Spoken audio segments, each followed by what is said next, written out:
Good morning or good afternoon, everybody. I have another candidate for the board of director position.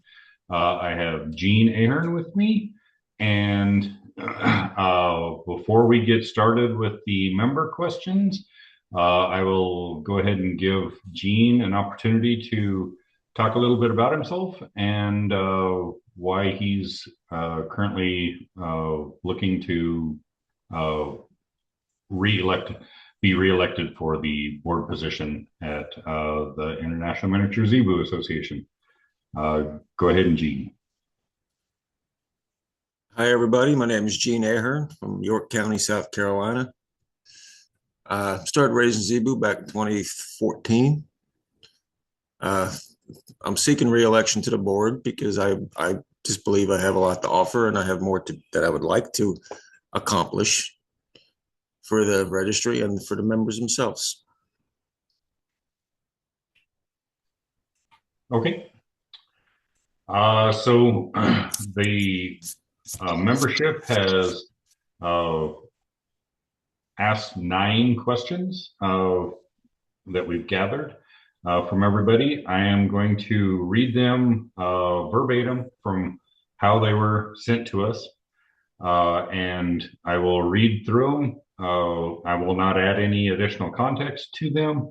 And I did pass the questions over to each one of the candidates before this meeting so that they wouldn't be blindsided and they could have an opportunity to gather their thoughts before this meeting. And I will go ahead and read one at a time and ask for feedback. I will not elaborate or bring any additional context or ask additional questions other than these 9 that are asked. So we can go ahead and get started here. Question number 1. In the past, several individuals have accused individual members of the board of directors of IMZA of being corrupt, dishonest, unethical, of showing favoritism, and of having made decisions for their own personal benefit. Do you agree with any of these accusations? If so, which ones and why? I say no, I do not agree with that. Personally, I haven't seen any of that by any past board member I've served with. I may have disagreed, disliked, or argued against some of the decisions, portions of a decision, maybe some of the procedures or the processes, but I haven't seen any indication they would rise to the level of corruption, dishonesty, or what would be considered unethical. I don't know of any decisions made by a board member that would have personally benefited themselves alone. I would have been the first one to object to that. Other than that, I can't speak to what I don't know or what I haven't seen. Okay. Question number 2. What is your position on relaxing the registration rules or at least relaxing their enforcement? I'm not in favor of doing that at all. I mean, uh, I've seen the results of that and they're not pretty. It actually creates a grave disservice to the breed. Registration rules are designed to ensure proper documentation, proper information is recorded into the registry. The registry's purpose is to preserve, excuse me, all breeding records, ownership records, pedigree records, basically all records that the founding charter demands that we preserve. Uh, Rules create order, structure, uniformity for everybody. They create reliability and trust, knowing that what you now own is properly documented into the registry. Without properly structured rules, the registry will essentially fall into chaos, rendering it unreliable and untrustworthy. One of the board's main responsibilities is to hold or increase the value of the IMZA registered animals, not in a monetary way. That's more of an organic situation, but with prestige. It should be an honor that makes them more desirable. Is accuracy, accuracy, accuracy.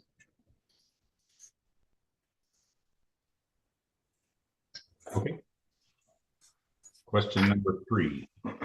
Why do you believe you are a good candidate for a board of directors position where it pertains specifically to the Zebu breed? Well, I sort of see myself as an originalist when it comes to the breed. By that I mean the to the likes of the indigenous Indian cattle. The American miniature zebu are more of or in fact, a composite breed of several of those Indian breeds of cattle. But you can see some of those strong resemblances to those Indian cattle in like the Viker, the Karsagod, and those types of characteristics of the original breed is what I like to hold on to. I do acknowledge some of the positive traits that were introduced over the decades, such as increased milk production, increased muscularity geared towards beef production, and the variable climate adaptability. I always focus my attention on breed standard originality to preserve the exotic features that the breed's known for, better breed conformation, and genetic documentation for that. I mean, as time goes on with the inevitable introduction or evolution of diseases, viruses, genetic mutations, et cetera, within the livestock industry, I believe the science of miniature zebu one day paved the way for a new era in miniature zebu breeding practices, husbandry, and conservation. I aim to preserve the durability, the resilience, and the intellect that allowed their ancestors to thrive for thousands of years. For this alone, I feel as though I'm a good ambassador for the breed. Okay. What have you done in the past and commit to doing in the future for the preservation of the breed, specifically pertaining to the IMSA or the IMSA and its registry, and why do you feel this is important? Well, that could be a long list. I did allude to this some of my other answers, and a lot of this is listed in my the board bio app. Excuse me. I don't know if I want to. If you want to hear me ramble that list on, you guys can read that on the ballot. But I've always committed myself and dedicated myself to the IMSA since the day I was elected. Sometimes, maybe too often, at a cost to my own personal life's priorities. Fixing what needed to be fixed, righting what was needed to be wrong, what was wrong. But I'd like to address two things specifically on this question. I spent my time on the board working to make the breed respected, honored, and recognized as a legitimate breed of cattle to those outside the miniature zebu world, but inside the larger cattle world itself. I've pursued the preservation of the breed with identifying miniature zebu chondrodysplasia mutation, the genetic study and the results. I wasn't the scientist behind it, but I believe it's a valuable tool for miniature zebu breeders. It can be used to improve their breeding practices.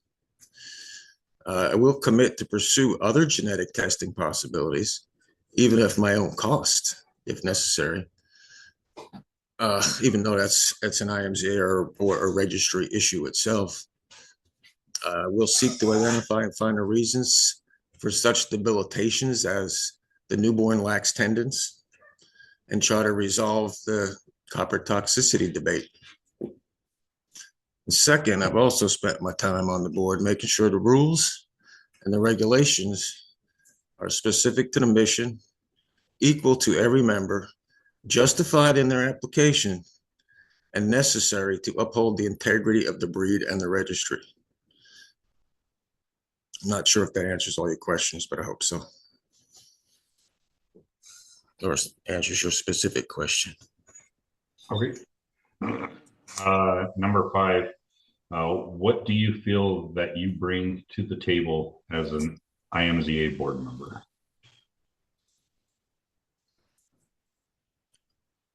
I believe it, excuse me, the complete knowledge of how the IMZA operates and why, a thorough understanding of its intent, its purpose as a business, pretty well versed understanding of its structure, the finances, the bylaws, the rules, and its history. Very few people understand all the work that must be done behind the scenes to make this registry function and be successful. I believe that's what I have to offer. Experience. Okay. All right, this one is pretty long, so I will read it through its entirety and then you can answer. Have you ever been cited by the United States Department of Agriculture, USDA, the Florida Fish and Wildlife Conservation Commission, the FWC, or any branch of the ASPCA for any offense related to the care of animals?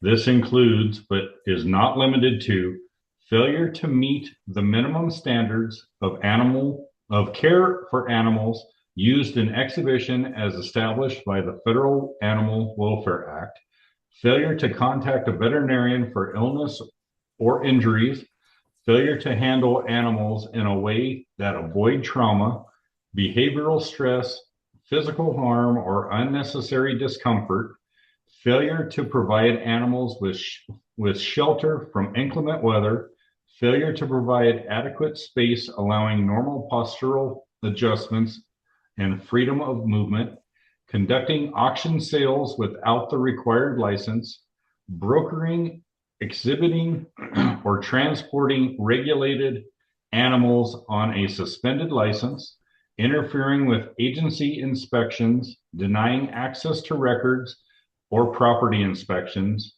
failure to produce acquisition and disposition records to determine if regulated activities are being conducted, verbally abusing or threatening USDA officials, or refusing to allow inspection of records or property. No, never. I follow all state animal import-export laws involving interstate travel. Okay. Are you aware of any current IMZA board member or any individual currently running for a board position who has been cited by the USDA, FWC, or any branch of the ASPCA for any offenses or violations as described? I am aware. Currently, it's not a disqualifier to be an IMZA member or a board member. That would be up to the membership. Do you agree that if a board member or candidate has received any of these aforementioned citations, that information should be disclosed to all voting members of the IMZA so that they can make an informed decision? I do if the citations are in relation to the position someone is asking or someone is seeking. I think that should be up to the board member or the candidate to divulge that information to the membership. And I'll add, a board position requires a level of trust and honesty. If that information were to be withheld and then discovered after the fact, some may perceive that as a breach of that trust. Okay. And the last question. Would you support a future motion to amend the IMZA bylaws to prohibit anyone who has received any of the aforementioned citations from seeking or holding a board position? I believe I would support that. And let me explain my view on that. Professionally, in a business environment, regardless of the business type, it doesn't matter what kind it is. If any citations are in relationship to the position sought and to the basic purpose of the business itself, I think that may cast a shadow on how the business is perceived by the public. It could also alter the perspective on what priorities that the business holds. And ultimately, I think the membership should weigh in on this collectively, is ultimately their decision. Okay. Those were the 9 questions that were submitted by members of the IMZA. Before we conclude, would you like to say any final remarks? I'd like you to consider me for the IMZ Board of Directors. I believe I have a lot to offer, a lot of experience under my belt that will help propel this association higher up the ladder of success. I appreciate your consideration, and hope to see you next year or throughout the year. Okay. This concludes the interview with the board candidate, Jean Ahern.